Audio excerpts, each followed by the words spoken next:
Coming to the topic of Pranahuti, this is the uniqueness of the system of SriRamchandra. If we look at it from a historical angle, after Bhagawan Krishna has left his master coil here,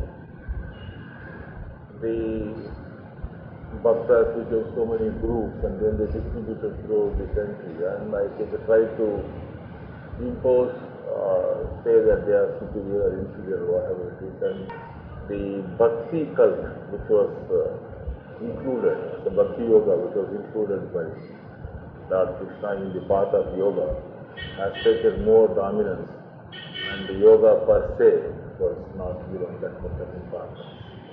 And along with it, this technique of Pranahuti also has become alien to our land.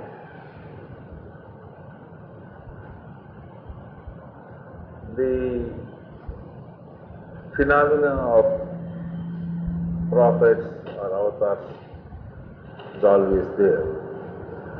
And Prophet Muhammad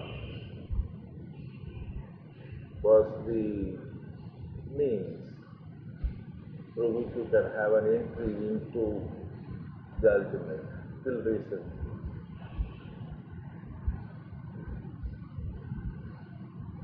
If we go into this concept of why there should be one person through whom alone everybody else shall go to God, there are various doctrines about it. But it is well accepted in spiritual life that there is always one presiding person. I am the way, that's what Christ said. And afterwards, after 500 to 600 years, Prophet comes and then says that I am the way. The reason for that is that he is the eldest brother for all of us. And he takes the responsibility of putting us through to God. This is, call it Sufism, call it Islam, call it religion, whatever. This is the accepted canon. The prophets do not come for dharma samsthapanartha. Prophets come to assist other fellow beings to reach, whereas avatar comes from dharma samsthapanartha. You should distinguish between these two aspects very, very clearly. Then you will understand.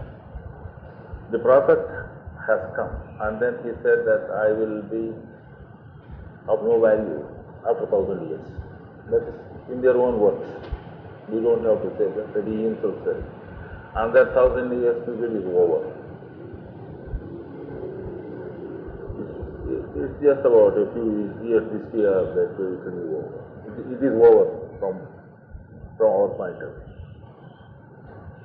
view. It does not mean that the avatar is not in existence.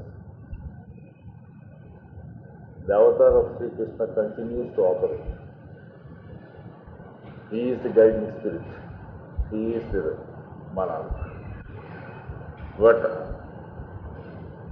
one of our own persons, one of our own fellow beings, takes the position of a prophet. And all grace of God passes through him. This is the one reason why people who might have been Hindus, who might have been Christians, who might have belonged to other sects also, at some stage or the other have to yield to the prophet and go to the ultimate only through him. There is no alternative to that, till recently. With the advent of the Supreme Personality of SriRamchandra, this particular role has been passed on to him. Now, what does this person do? What does the prophet do, or what does the Supreme Personality do? With reference to us, with reference to the nature, whatever they do, they do. We are nothing to do with it. With reference to us, they direct the flow of the divine, the love or the compassion of the divine to our hearts whenever it is asked for by whomsoever it is. He need not be a person who is directly connected to him. He need not be in the system that he is advocating. Any person, anywhere in the universe, any human being has got that right to call on the divine because he is of the divine. We are all parts of the divine and we have got that inherent right to go back to God. And whenever you seek that God's help, it is diverted to you, the flow is diverted to you. This is very vaguely hinted by SriRamchandra in his Reality at Dawn. If you read it, any person who wants to know what it is, if he prays in earnestness, he will come to know what it is. The reason for that is, this has been experienced by all people. Any person in great distress, any person who is in great love, whether distress and love or just love itself, has always been able to get that inspiration from the divine. He has never lacked it, because God's love has no boundary. It is there freely flowing. But one person channelizes that. And the person who channelizes, he is the Supreme Personality or a prophet or whatever word you use for that. It does not mean other people are not capable of doing their sadhana. They may do their sadhana, they may help other people in their sadhana, but diverting the flow of the divine grace is the exclusive privilege of one person, and that person continues to reign for about 1,000 years or so, approximately. It may be less, it may be more, but generally it's for a period of millennia they work. If you see the history, one person will always be diverting that. So, what is it that this person does? What do we mean by diversion of that grace of God? What exactly do we mean by that?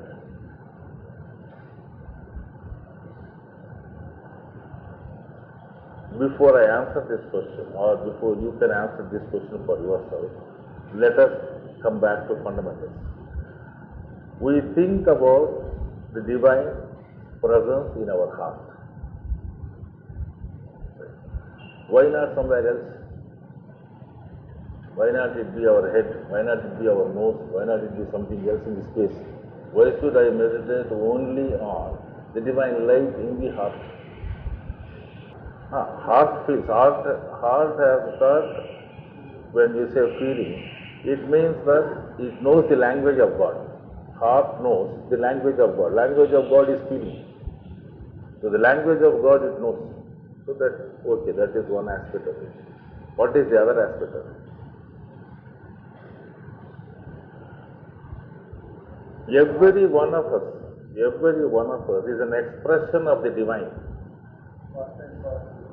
Every one of us is an expression of the divine. And no one here is either superior or inferior so far as the expression of the divine is concerned. You may be a good architect, I may be a good artist. You may be a good songster, or I may be a good sportsman. It does not matter much. But in each one of these capacities, it is the expression of the divine that is seen rather than our own expression. Our expressions are our ideas. But so far as this particular concept of expression of the divine is concerned, every one of us is an expression of the divine.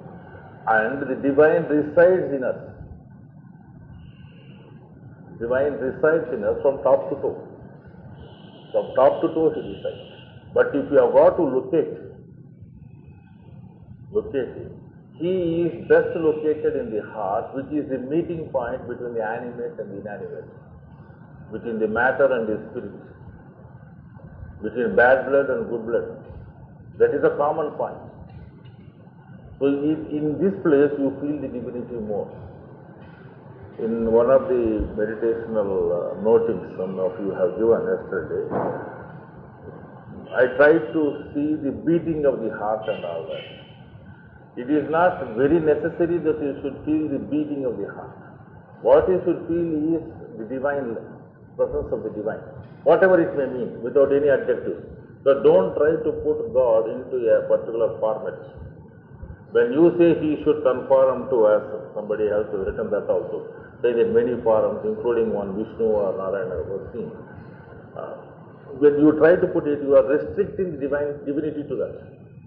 That means you are curtailing the freedom of God to be something else than that. When you give a form, you are almost compelling that he is put into that jacket. He cannot be anything other than that. He refuses to get into any such jacket. He is not any one of these things. All that we know, he is, and something more. Atyatishta dasangulam. Whatever you know, he is, plus something more. It's a very paradoxical statement in the Vedas. You will find that God is, when you try to know him, Purusha, he has covered the whole universe. Having covered the whole universe and everything that can be known, he has extended by another 10 inches. So it's a paradox. Having done everything, Atyatishta Dasankulam is a very profound concept. God refuses to fit into anything, and then he is something more. This something more, he is expressing himself itself in us, where the two opposites meet. That is the reason why we take the heart. And then we say that if you put a divine thought here, and since heart is the organ which is involved in the purification of your blood, then we take advantage of this in the purification also. This is the reason why it goes to that. Now, that is not our point anyway. Coming to this. How can you locate the exact position of the heart? You can just imagine anywhere in the left side.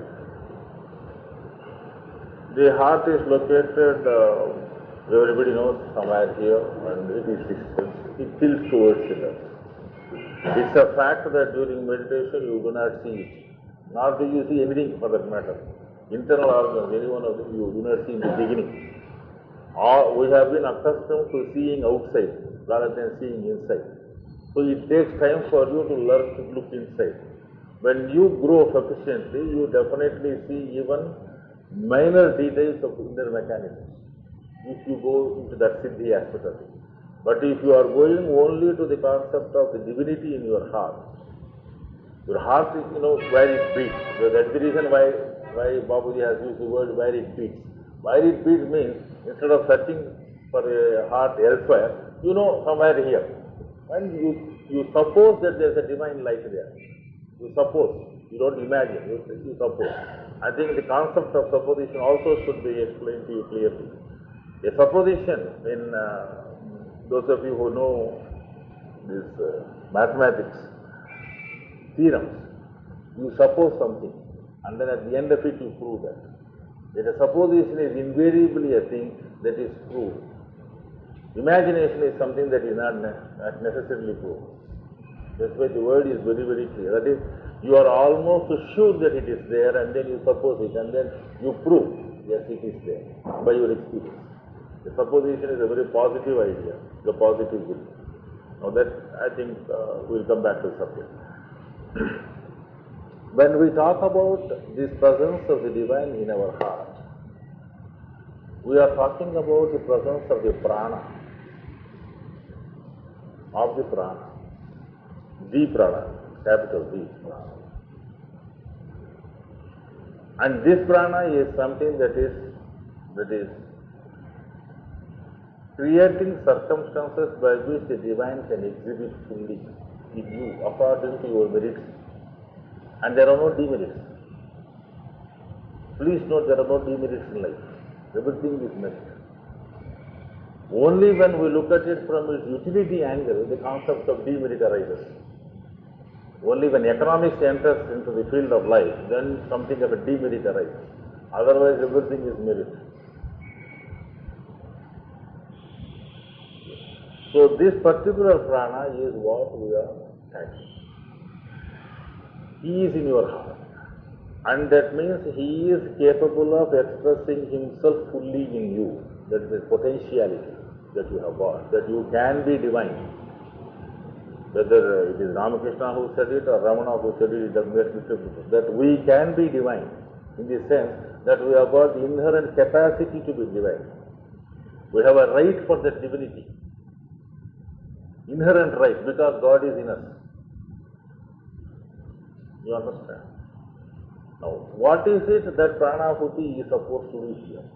If I have a right to be Brahman, Aham Brahmasmi is my fundamental right, then what is it this Pranahuti is supposed to do? What is happening is, when this prana that is there in your heart is at work, what we have done is, we have created a world of our own, the universe of our own, ideas, imaginations, thinking, which suit our purposes. We have created a world, and we have chosen to ignore that prana which is inside, and chosen to express our own self. Instead of working for the divine, we started working for ourselves by a peculiar creation of something that is called yourself, which is non-existent. Yourself do not exist, yourself is only divine. But we created for ourselves, oneself, and then said, this is what it is. And what has it done? It has hidden the prana inside, hidden the God inside, and said, this is what I am. When somebody asks me, I say, I am K.C.Narayana, I am this person, I am that person. I don't say that I am divinity expressing myself. Divinity expressing itself through me, through this capacity. And I am here to share with you my love, my concern, my total commitment for the welfare of all. I don't say this. I say, I am so and so, I have got this quality, therefore either you should accept me or you should not accept me. Or I say that I am superior to you or inferior to you. I compare myself. I get into the field of envy, I get into the field of jealousy, and I either make you jealous or I make you envy or I myself get into state. This is what is happening. Instead, if you react to me as divinity itself, and if I were to react to you as divinity itself, there is nothing but cooperation between us. There cannot be any other problem that can arise between us. So this particular wheeling that has happened, by putting our self-creation over the divinity which is there inside, has to be taken out. And that is all sadhana about it. All our sadhana, all our yoga is meant only for this removal. Removal of our own ideas about ourselves, to the exclusion of the divinity. Now, this particular pranahuti that comes, what it does is, it strikes a concord between your prana and the divinity, because it's the same nature. Your heart, the divinity in your heart, is of the same nature as the divinity that is there elsewhere, which is common for all of us. Elsewhere does not mean somewhere in Paramapada. That's not what I mean. Elsewhere means which is pervading throughout the universe without any break. We have broken it. We have broken it and then said, this is Narayana, this is my boundary. Beyond this is not Narayana. No. Everywhere it is divinity. If we can come to that feeling, the problem is solved. So how to do this? By putting that influx and then connecting you to the divine, what happens is you start feeling that you are something more than yourself. Then you start understanding the limitations of your own creation and then come out of it. So this is what Babuji calls the first influx of the divine into your heart. What is Pranahuti? It is the influx of the divine grace into your heart. If this is done, and if that link is established between you and the ultimate, which is inherent, which is necessarily there with you, which you have chosen to put it under a particular wheel, if this can be done, what happens is you start growing more and more according to the ultimate, less and less according to your creation. So Pranahuti helps you in achieving your goal of oneness with the divine in every aspect of our life. And when I use this word, I am not using it from the Advaitic angle or the Vishtadvaitic angle or any one of the philosophical angles, but only from the yogi's point of view. I am so and so. At present the problem is I am so and so, I am occupying this position, I am related to them in this way and I am related to them in some other way. This is what we know. This particular creation of bonds that we have made for ourselves has to gain a meaning, if it has to gain a meaning, is possible only when we bring divinity in the picture and then say that he is also related to me that way. Many times, I always talk in terms of somebody else related to me. I do not think simultaneously that he is also related to me in his own way. I don't take the other man's point of view. Right. It always happens. Most of us, when we think, we always think from our point of view, but not from the other man's point of view. Much of it has been said in the philosophies of empathy, sympathy, etc. things, psychologies of that. I am not going to go into that. But that empathy or sympathy, etc. things is natural for you once you have got this link, because you are linked to the divine and as well as he is linked to the divine. Then what happens is the flow of consciousness is smooth, is straight.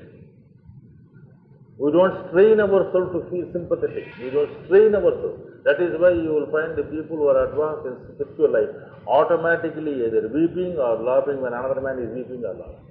He can't help it. Everybody's suffering is his, everybody's happiness is his. Because he doesn't have a self which says that, no, you should not do like this. All these etiquettes he will not observe. He will go beyond. So, coming to this, Pranahuti is basically a linkage of the divine grace with the divinity which is there in our heart. Two similar things joined together, and our journey to the infinite is smooth. Our journey to the infinite is smooth. The question now is it all that simple for us to get united with the divine? Am I fit for this? Any serious person will put this question, am I fit for this? Am I entitled for this? Am I qualified for this? Do I have an arhat for this? We have been taught so much in religion, all these questions automatically come to us. Religion has said all these things. You must purify yourself and then only think in terms of God. We don't say that you should not purify. We only say whether you are pure, impure or anything other than that. You have got that inherent right to be with the divine because you are of the divine, you are divinity itself. You understand?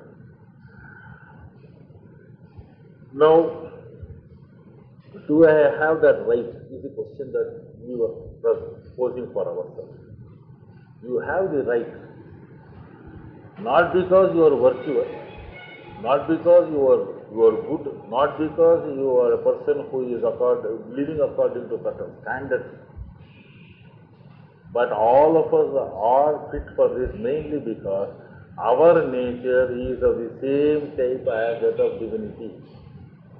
The thought force which is the base of all creation is the same thought force that is there with you, and this commonality between this thought, the nature of thought, is what makes us what we call arhat. A plant is not fit for yoga. A plant is fit for bhakti. An animal, a cow, is not fit for yoga. It is fit for bhakti. We have used them in temples, tulasi leaves or bilva patra. We have been using it as a part of bhakti. Cows, oxen, camels, horses, we have used it in temples. And elephants, we are using it as service to the divine. But there is no chance of yoga there. There is no yoga at all possible. Yoga is possible only when you have thought. Because divinity is of the nature of thought. The nature of soul is basic term is thought. And it is something that you have got to experience. Because of this commonality of the thought that you have got, the tingly thing in us, yoga, pranahuti is possible. Because prana is thought, pranahuti is possible. If we are not prana, no ahuti is possible. Third one. Having accepted that this thought is there, how do we say that pranahuti or the type of meditations that we are now asking E is the correct one. Can be something else also. Kindly note, thought we have told is of the nature of divinity, is the nature of the divinity. So when you give to your mind any idea other than divinity or unconnected to divinity, mind rebels. It is not at calm, it is not at peace. But if you give the idea of God or divinity to the mind, it becomes settled. It is one positive proof what you have to show that our mind and divinity is of the same order. Otherwise, any thought you have got, you sit in meditation, thinking about divine light in the heart, able to sit in such amount of calmness. Instead, if you have got to do something else, mind always rebels. It gets into a state of excitement. It doesn't get into a state of calmness.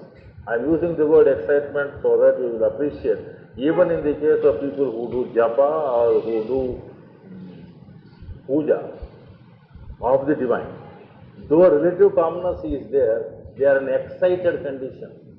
Please notice, they are in an excited condition. Those of you who have practiced any one of these things know, if you do puja, you are in an excited condition of an emotion overtakes you. The devotion overtakes you. If you think about one mantra, the excitement takes over. But if you just give the idea of a divine light in the heart, or just think about God and then keep quiet, your mind is at home. Is not excited. Kindly also note, when you do japa, the disturbance outside is also heard. But this excitement is capable of suppressing that excitement. Whereas in the other case, there is no excitement here, therefore you will not be in a position to suppress that excitement until and unless you have got into a state of total samadhi, which also is an experience some of you have had. For a few seconds at least, thought becomes zero. Thought becomes zero. When the mind has got into the nature of